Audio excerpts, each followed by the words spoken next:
With the strike deadline looming, the federal government is stepping in. Dock workers at the Port of Montreal planned to walk off the job Monday morning, but there is now back-to-work legislation set to be tabled.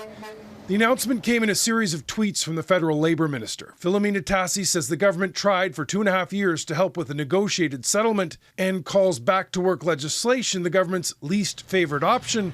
But Tassi says a work stoppage at the port in the middle of a pandemic would be too big a blow to Canada's economy. The news has business groups hoping they've avoided a crisis. Well, we've been asking the federal government to step in for many weeks now, so we're very pleased to see that they are willing to intervene and ensure that there's that the Port of Montreal is fully operational. The port's 1,150 dock workers have been without a collective agreement since December of 2018.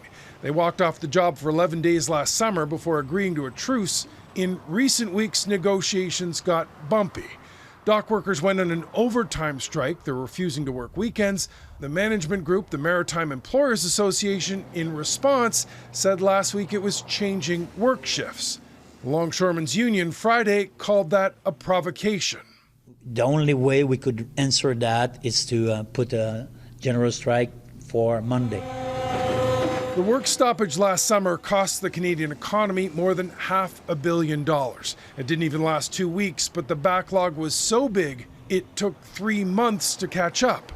A new strike would be devastating for the economy. The small, medium businesses are already on the ground.